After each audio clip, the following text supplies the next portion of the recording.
कुंतलापुर राज्य की सीमा के पास स्थित एक छोटा लेकिन समृद्ध गांव था।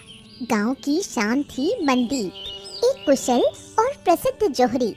उसकी कारीगरी का जादू दूर दूर तक फैला था। लोग कहते थे कि मनदीप केवल सोना छूकर उसकी शुद्धता बता देता था। गांव के लोग चौपाल पर बैठे थे। मनदीप अपने शिल्प का प्रदर्शन कर रहा था। ये जो सोने का गहना है ना, ये देखिए, ये सोना पूरा शुद्ध नहीं है, समझ रहे हैं ना। इसमें 2% मिश्र धातु मिली हुई है और इसे शुद्ध करना होगा, ठीक है। अरे वाह वाह वाह मनदीप, तुम तो कमाल हो भाई। ऐसे गहने बनाते हो कि राजा महाराजा तक तुम्हारे ग्राहक हैं। वाह भाई वाह वाह। हाँ, ये तो सच है। अरे कुंतलापुर तक लोग तुम्हारी कारीगरी का लोहा मानते हैं। वाह भैया, मान गए। तुमसे बड़ा कोई कारीगर और कोई जानने वाला नहीं है। हाँ। खान गांव के लोग मनदीप को अपने गांव की शान मानते थे, लेकिन नियति को कुछ और ही मंजूर था।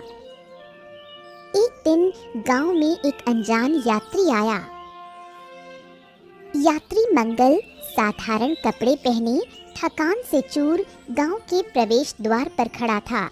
पास में मुखिया अपनी गायें चरा रहे थे। अरे भाई साहब, क्या ये खान गांव है क्या? हाँ भाई, ये बताओ तुम हो कौन और यहाँ क्या करने आए हो? महाराज, मेरा नाम मंगल है। मैं एक यात्री हूँ, कुंतलापुर की ओर जा रहा हूँ, लेकिन क्या बताऊँ, यात्रा बड़ी लंबी है और थकान ने मुझे तोड़ दिया है। अच्छा ये बताइए, क्या मैं कुछ दिन यहाँ ठहर सकता हूँ? हमारे गांव में सराय तो नहीं है, लेकिन तुम यात्री हो और हमारे गांव की परंपरा है कि मेहमान का स्वागत किया जाए। ठीक है मित्र, तुम आराम से यहाँ ठहर सकते हो। आपकी दयालुता के लिए बहुत बहुत धन्यवाद, बहुत बहुत धन्यवाद। मुखिया मंगल को अपने घर लेकर आता है।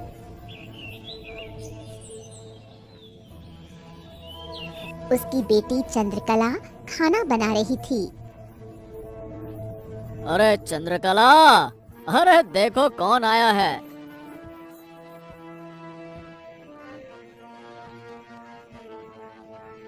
ये मंगल है, मंगल मतलब एक यात्री है और कुछ दिन हमारे साथ रहेगा। नमस्ते भाई साहब, आप थके हुए लग रहे हैं। चलिए पहले थोड़ा पानी पी लीजिए। धन्यवाद बहन, धन्यवाद। मंगल पानी पीता है और मुखिया के साथ बैठता है। भैया, आप कुंतलापुर क्यों जा रहे हैं? क्या वहाँ आपका कोई काम है? दरअसल क्या है ना कि मैं सोने का व्यापारी हूँ और कुंतलापुर में मेरा कुछ व्यापार है, बस इसी सिलसिले में जा रहा हूँ। आप तो सही जगह आए हैं। हमारे गांव में मनदीप नाम का एक जोहरी है। वो केशव नगर में बहुत प्रसिद्ध है।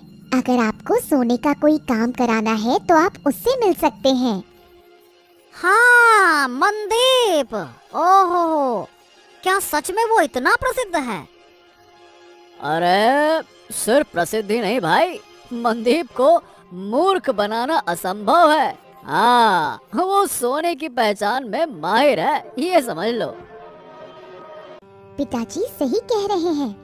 आप तो बेकार में कुंतलापुर राज्य में अपना सोना बेचने के लिए जा रहे हैं। आपको सच बताऊं तो कुंतलापुर राज्य के वासी उल्टा खान गांव आते हैं, वो भी केवल मनदीप जोहरी से मिलने के लिए। मनदीप जोहरी के अंदर एक गजब की प्रतिभा है भैया। वो सोने को देखकर ही उसकी शुद्धता बता देता है और इस पूरे राज्य में सोने के सबसे अच्छे दाम केवल मनदीप जोहरी ही देता है।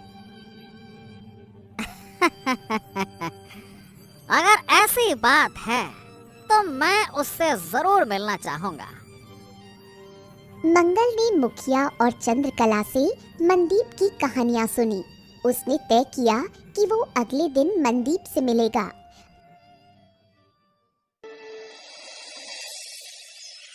अगली सुबह खानगांव के जौहरी मनदीप की दुकान पर भीड़ लगी हुई थी।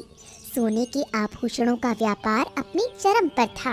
मनदीप अपनी कारीगरी से सबका दिल जीत रहा था। इसी दौरान मंगल मुखिया के साथ वहां पहुंचा। मनदीप अपनी दुकान में गहनों को परखते हुए ग्राहक से बात कर रहा था। मुखिया मंगल को लेकर दुकान के अंदर आता है। अरे मनदीप, अरे भैया राम राम, जरा रुको। देखो, ये है मंगल, ये एक यात्री है। ये सोने का व्यापार करता है और तुम्हारे बारे में सुनकर तुमसे मिलना चाहता है। ये लो भैया, ये रहे मंदिर। स्वागत है भाई साहब, स्वागत है। मुखिया ने तुम्हारी सिफारिश की है तो तुम्हारे साथ व्यापार करने में मुझे खुशी होगी। बताओ, तुम क्या लेकर आए हो? नमस्कार, राम राम मनदीप जी, राम राम। मैंने देखिए, सबसे पहले तो बताऊं, आपके बारे में बहुत सुना है। कहते हैं कि आपसे बेहतर सोने की परख कोई कर ही नहीं सकता। देखिए, मेरे पास थोड़ा सा सोना है।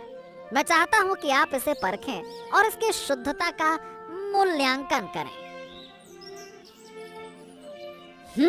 बहुत बढ़िया, बहुत बढ़िया। तुम बिल्कुल सही जगह आए हो।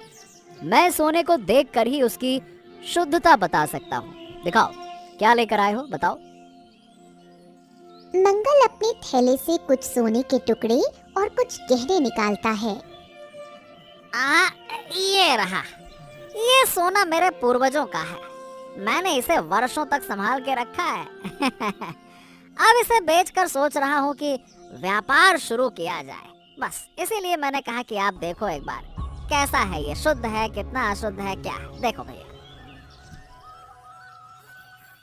अच्छा अच्छा अच्छा, ये तो वैसे काफी पुराना और भारी लगता है, लेकिन हाँ, इसकी शुद्धता का पता लगाना जरूरी है।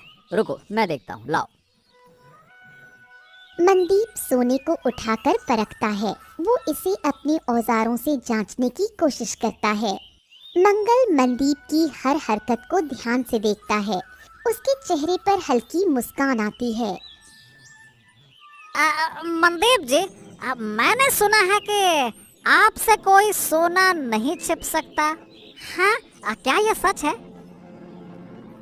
हाँ, ये सच है। मेरे पास 20 वर्षों का अनुभव है। सोना असली हो या नकली, मेरी नजरें कभी धोखा नहीं खा सकती। अच्छा ठीक है, तो ये बताइए, क्या आप इस सोने को खरीदेंगे? ये सोना काफी शुद्ध दिख रहा है। ठीक है ठीक है, मैं इसे खरीद सकता हूँ, लेकिन सुनो, मुझे कुछ और जांच करने दो। थोड़ा अच्छे से जांच करूंगा तो मुझे विश्वास हो जाएगा। हाँ हाँ, बिल्कुल बिल्कुल, आप अपनी संतुष्टि कर लीजिए मनदीप जी। याद रहे, मैं आपको ये सोना सस्ते में नहीं दूंगा। क्या है ना कि ये मेरे परिवार की आखिरी निशानी है। कीमत सही लगाइएगा। हाँ। अरे तुम चिंता मत करो, मैं हर चीज की सही कीमत देता हूँ, है ना? निश्चिंत रहो। मनदीप सोने को जांचने के बाद कीमत तय करता है और मंगल अपने थैले से बहुत सारा सोना निकालकर मनदीप के सामने रख देता है। भैया, जरा इसके भी जांच कर लो। अरे नहीं नहीं भाई, बस बस बस बस, तुम्हारे सोने के टुकड़े और गहनों की जांच मैं कर चुका हूँ। आदमी तुम शक्ल से भरोसे के दिख रहे हो, बस हो गई जांच, इतना काफी है। अब जैसी आपकी मर्जी। मंगल, तो बात यह है कि ये सारा सोना असली है और इसकी कीमत 50,000 सोने के सिक्के हैं। अब बताओ, क्या तुम इसे बेचने के लिए तैयार हो? बस। 50,000 सोने के सिक्के? चलो ठीक है, लेकिन मुझे पहले भुगतान चाहिए, फिर मैं तुम्हें यह सोना सौंप दूंगा। हाँ तो कोई बात नहीं, ये तो व्यापार की सामान्य प्रक्रिया है, तुम पहले सिक्के ले सकते हो, कोई बात नहीं। मनदीप अपने खजाने से 50,000 सोने के सिक्के निकालता है और मंगल को देता है। मंगल दुकान से बाहर निकलते समय मुस्कुराता है और अपने आप से बड़बड़ाता है। हाँ मनदीप, तुमने मुझे महान समझा, लेकिन अब तुम समझोगे कि तुम्हारा ये जो सोना परखने वाला घमंड और गर्व है ना, वो कैसे टूटता है। अरे बेटा, ये सोना असली नहीं बल्कि नकली है। अब तुम्हारी प्रतिष्ठा को गिरते हुए देखना, ये बड़ा दिलचस्प होगा। मंगल गांव से धीरे धीरे निकल जाता है।